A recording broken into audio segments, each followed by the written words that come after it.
Let's do it all again.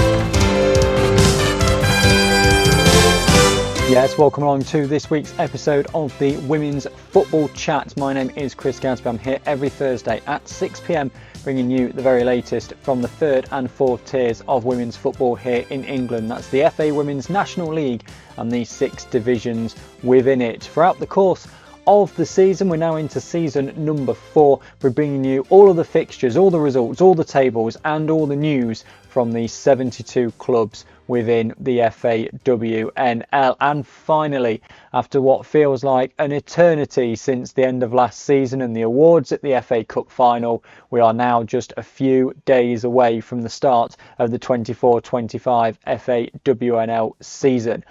But before we get into the look ahead to all of that, we will first of all go through the news from the past 7 days, and I will preface this news by saying that this seems to be a story which is kind of developing all the time. I am recording this on Wednesday morning because I can't record tomorrow, so more may well happen over the course of the day between now and the show actually going out tomorrow at 6 p.m. But yesterday it was confirmed that Brad Walsh stepped away from his position at Southampton Women's with immediate effect. He was only at the club for a short time, but he has stepped away with immediate effect. That came about 7 hours after, due to, it was kind of unrelated but the same fixture, Worthing announcing that the game had been moved to the Hot Oast Community Stadium because of construction works at their stadium. And then in the last 15 minutes or so, that opening day fixture between Worthing and Southampton Women's has been cancelled. Worthing have put on their website that the season opener against Southampton Women's has been cancelled. It was due to get underway this Sunday at the Hot Oast Community Stadium, but earlier this morning the club was informed that due to circumstances, Southampton have withdrawn from this fixture. So it doesn't seem as though things are going particularly well on the south coast at the moment. Seems quite concerning, really, which is a terrible shame because, of course, Southampton Women's one of the clubs in the country that have so much history around women's football. So it seems as though that they are in a bit of trouble, which is just a tremendous shame. And we'll have to see what happens over the coming days with that. But Worthing are not playing therefore this weekend against Southampton Women's. That game has been cancelled. Right, that is really the news from this week. Pre-season's kind of finished now. Teams have been playing their final games on Sunday, and now it's all just gearing up to the start of the new season. So, with regards to the new season, I put out on social media earlier on this week that I wanted your predictions for the leagues over the coming days. Did get quite a few, so thank you so much for that. We will start. I've got some on Discord and some on social media as well. I asked for league winners, 2 teams that are heading down from the leagues, and for the dark horse of each league as well. So we'll get started with the ones on social media. We'll start with Graham, who covers Southwest and the Southern Premier Division, being a Bournemouth Women and Ipswich Town supporter. So there is a bit of possible bias for this, but Southern Premier Division has got Ipswich Town for the win, Billericay Town and Plymouth Argyle to go down, and Gwalior United as the dark horse. Division 1 South West, AFC Bournemouth being the champions, Bournemouth Sports and Southampton Women's going down, and Bristol Rovers being the dark horse. And then Nick has come into this one as well. And he says, in terms of the Division 1 South West, he also says Bournemouth to be champions, Southampton Women's, but Portishead going down, and Bristol Rovers again being the dark horse. In the Southern Premier Division, Ipswich Town to be champions, MK Dons and Cheltenham Town to go down, and Wimbledon to be the dark horse. Yes, it seems as though Ipswich are the team that most people are predicting will be the winners of the Southern Premier Division. If we move through into the Northern Premier Division, that's where I've got quite a few more predictions for that. We'll start with Nick again, who says Forest to win the league, Stourbridge and Sporting Cowser to go down, with Hull being the dark horse. Similar sort of situation. We've got one in from Nolly, who is a Forest fan, so again, bit of bias to this, but Forest to win. The reason I say there's a bit of bias is that Derby to go down alongside Cowser, and Halifax being the dark horse. And then we've got one from Thomas, who says Wolves to win the Northern Premier Division, Stourbridge and Liverpool Feds to go down, and Hull City to be the dark horse in that one. We move through into the Midlands from predictions from all of you. Peterborough United with Sutton Coldfield and Leithhead Athletic to go down, with Lincoln United being the dark horse. We've got another one, Loughborough to go up, with Solihull Moors and Lincoln City going down, and Leafield being the dark horse of that one. So there are plenty of opportunities. One from John, going back to the Northern Premier Division, Forest to win the league, Stourbridge and Hull City to finish 11th, and 12th Sporting Cowser. So there really is a bit of a mixed bag amongst those. For ones, Nick's put predictions in for everywhere. Looking at the north, Middlesbrough to go up, Cheadle Town Stingers and York City to go down, Stockport County to be the dark horses. And then in the south east, Norwich City to go up, London Seawood and Chesham United to go down, with Real Bedford being the dark horses in that one. So there is plenty of differences. There are plenty of differences between the sides who people think are going to go up and go down, and have those changes as well. So without further ado, let's go and have a look then at the opening day fixtures. We'll start in the Northern Premier Division.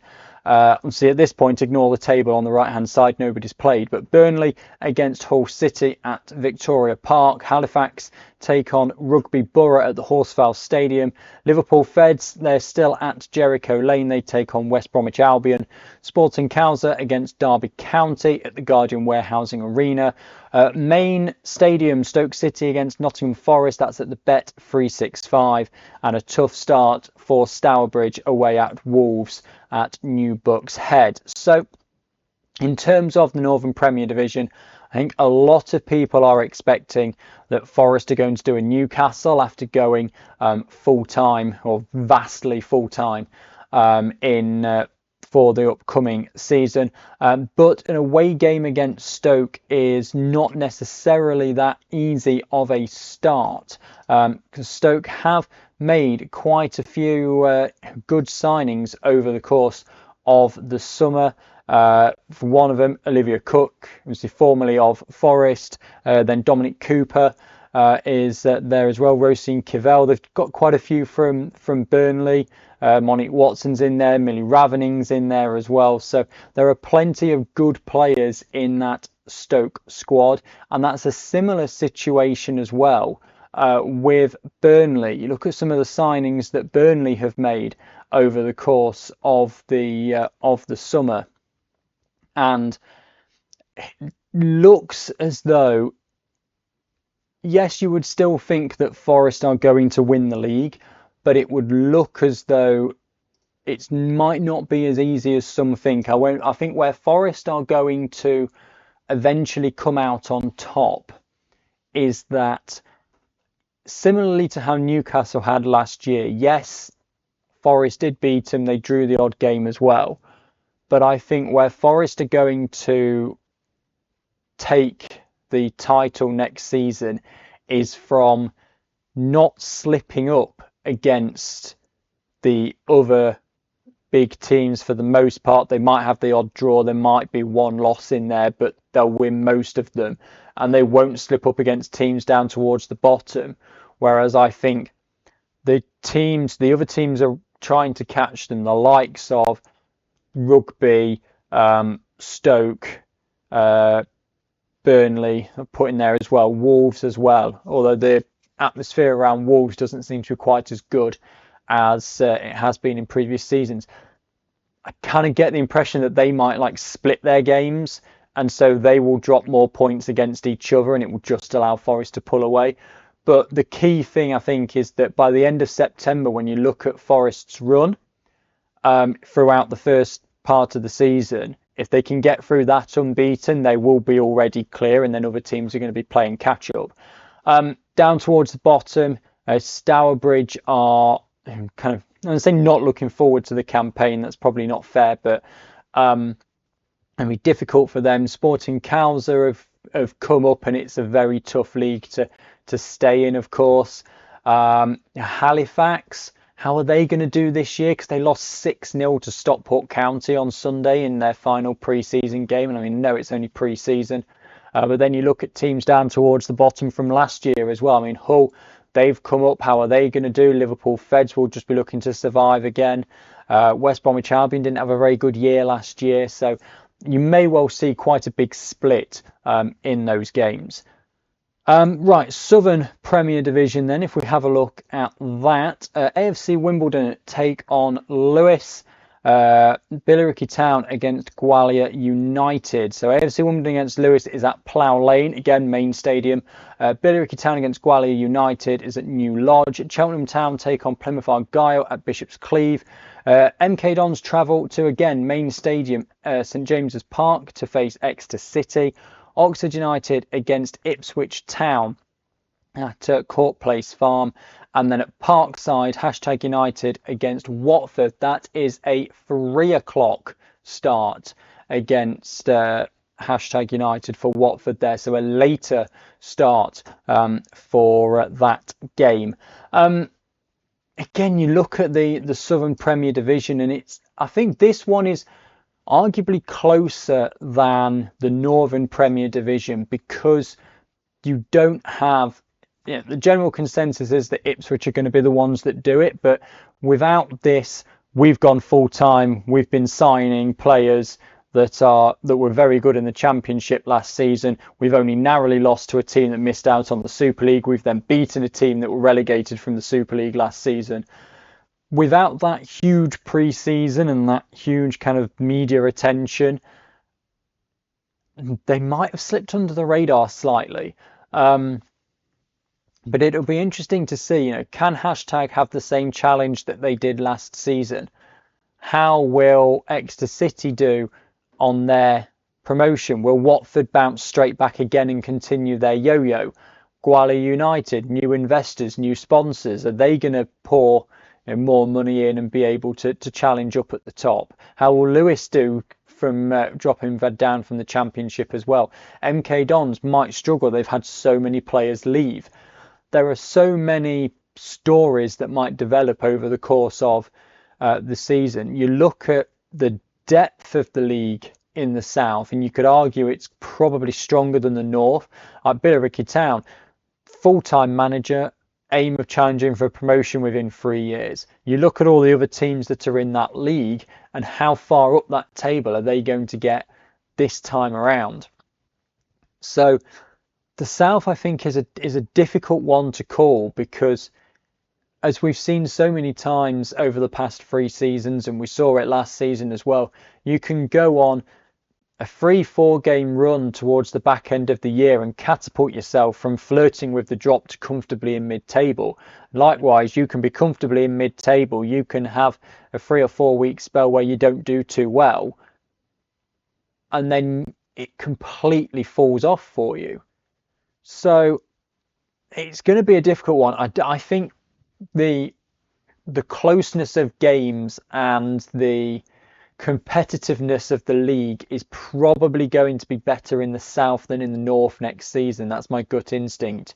And I think you look at that situation in the south and you go, you look in the north, for example, you've got, when Forest come up against Stourbridge, you're 99% sure you know what the outcome's going to be. There are numerous games in here where you're not really sure what the outcome's going to be, because there's so much point sharing that we saw last season, and teams have changed again, and the teams that have come up are strong teams, and the teams that have come down, because 4 of the teams are different this year because of the location of Watford and Lewis coming down from the Championship, strong sides.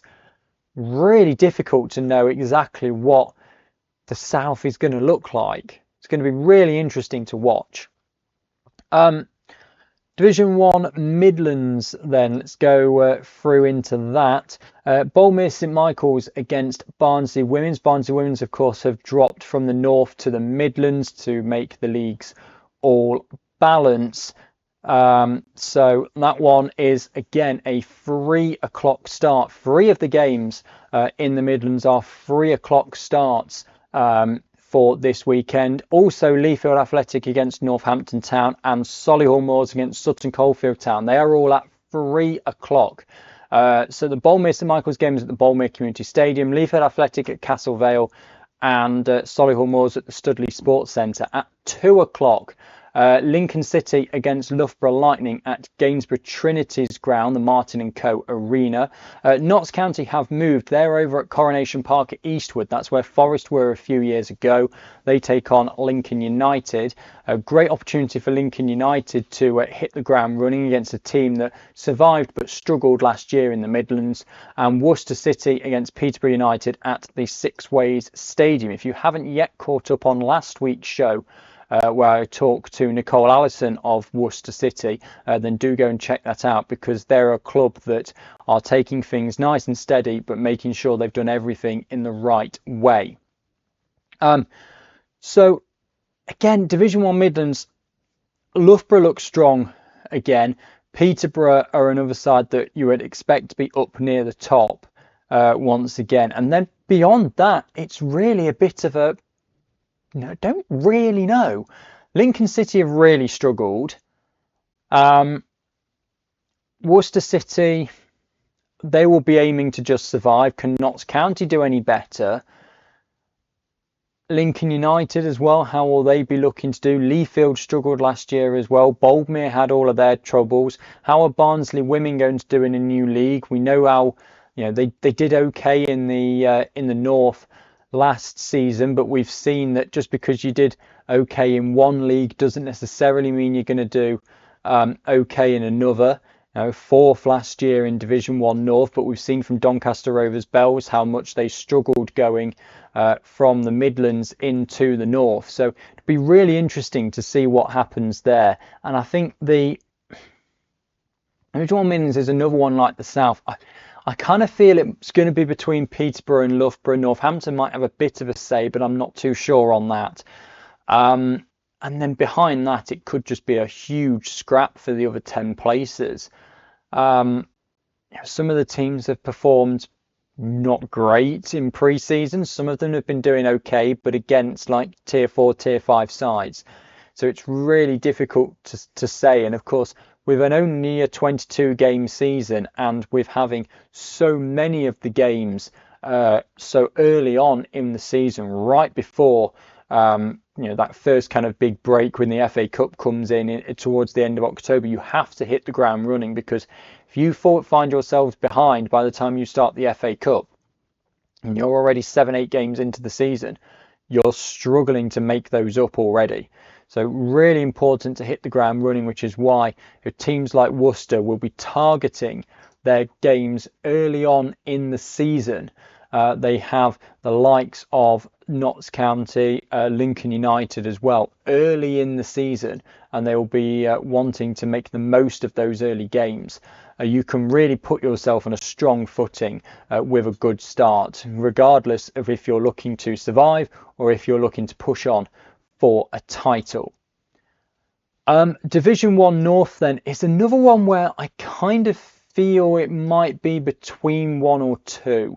Mainly Middlesbrough and Stockport County, particularly after how Stockport have been playing in pre-season. So fixtures coming up, and again, main stadium at Oakwell, Barnsley against AFC Fylde, opening day of the season there. Also, main stadium at the Eco Power, Doncaster Rovers Bells against Durham Sestra, Leeds United against Huddersfield Towns at Garforth Town, Middlesbrough against Cheadle Stingers at Stockton Town, Stockport County against Norton Stockton Ancients at the Life Leisure Sports Village, and York City against Chorley is at the University of York Sports Centre. All games in Division 1 North are at 2 o'clock, so normal kick-off time in Division 1 North. So yeah, again, very similar in the North, I think, to the Midlands. We are starting to see, as more and more teams aim to be in these higher divisions, more and more teams seem to be putting a bit of money in and getting a bit stronger. We've seen how much Middlesbrough improved from 2 years ago to last year, going from 10th up to 2nd. Durham Sestra are always quite strong in this lead. I think Stockport County are going to be a strong side as well. Who knows really how AFC Fylde and Huddersfield Town will do after coming down from the Northern Premier Division. Will they just be, are they doing a complete rebuild and looking to consolidate? Do they want to go straight back up again? So I think, as we did last year, we might have quite a good battle at the top in Division 1 North. Down towards the bottom, again, Cheadle Stingers will just want to survive. Barnsley will probably just want to survive, though they are definitely doing things in a commendable way. First game in, bam, straight at Oakwell. So plenty to, maybe they might be a bit of a dark horse. Maybe they're actually putting quite a bit in and they're looking to make moves quickly. Again, towards the bottom, it's really difficult to know towards the bottom.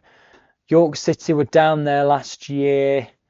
It could be any number of teams, really. Predicting in the FAWNL is so difficult when so many of the players come in from open trials. Norton Stockton Ancients, Chorley down there as well. Doncaster Rovers Bells finished 7th, but they were like 17 points clear and 14 points clear of York City. So York might be in for a difficult time. It depends how Barnsley and Cheadle do in terms of their hitting the ground running. Division 1 South East then, Cambridge United against Actonians, the opening day fixture for those sides. That's at St Neots Town. Chatham Town against AFC Sudbury at Maidstone Road. Cheshire United against London Seaward at the Meadow. Dulwich Hamlet open against Norwich City at Champion Hill. Queen's Park Rangers against London Bees is at the SkyX Community Stadium. And Rail Bedford against Ashford Town is at McMullen Park. For me, it's Norwich City who are the big favourites to win this league. Particularly with Andy Cook now at the helm, and they were a very strong side last year anyway, pushed Wimbledon for a long period of time. I kind of feel, particularly with Worthing now going across to South West, do kind of feel as though that might be a bit of a runaway league. Not 100% sure, but I think it might be a bit of a runaway league. I think Dulwich Hamlet and Rail Bedford will both be kind of mid-table. They look like they might be relatively strong, and then there's a lot of other strong sides in there, so it'll be interesting to know the likes of London Seaward, London Bees, Chesham, these sides that have kind of struggled for a few years now, but always kind of relied on a team really struggling to keep them in the league. I think this might be the year where they really are scrapping towards the bottom, because I think once you've got this runaway, there are plenty of sides in there. Like Ashford did really well last year, Cambridge United did, and then you take Norwich and QPR out of it, that's 4. Sudbury did well on their first league in, that's 5. And then if you think Dulwich Hamlet and Real Bedford, I think they're going to be okay, so that's 7. So then you're looking at your likes of Seawood, Bees, Chesham, Chatham. Actonians will probably be okay as well. So you're looking at those bottom 4 and going, 2 of those are going. So it might end up being a mini league between those really as to who ends up going down and who remains in the FAWNL. And then finally, then Division 1 South West, just the 5 games with 1 already being cancelled. Wait to see what happens with that between those sides. Bournemouth Sports against Portishead Town. That one is taking place at Shaftesbury. Bridgewater United against Abingdon United at Fairfax Park. Bristol Rovers against AFC Bournemouth at the men's ground, Memorial Stadium, that is their home. Keynsham Town against Swindon Town at the AJN Stadium, and Moneyfields against Maidenhead United at the John Jenkins Stadium. So only 5 games in South West. We wait to see what happens with Southampton Women's, but it certainly does not look good. So with regards to teams going up, I can't really look past Bournemouth after their season last season, and now with Exeter out of the way, I suspect it's going to be Bournemouth's league. Moneyfields will have something to say about it, though, as I suspect will Worthing. Swindon Town, always relatively good.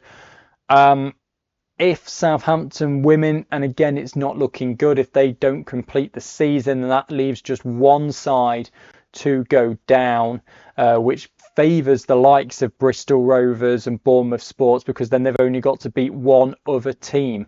But we wait to see what happens with all of that. So that will about do it for this week's episode of the Women's Football Chat. We'll keep you across that Southampton Women's story as it develops over the next few days. Hopefully they will be able to get onto the pitch, but we're not too sure about that one. Next week then we have got another normal week of the show. We'll look back at all of the results from the opening day of the season and the early tables as well, before looking ahead to the second round of matches in the FAWNL. Before then, the week after that, the determining round of the Cup. So thank you very much for watching and or listening to this week's episode of the Women's Football Chat. I'll be back next Thursday at 6 p.m. Do feel free to like and subscribe so you never miss a show. Thank you very much for watching and or listening, and goodbye.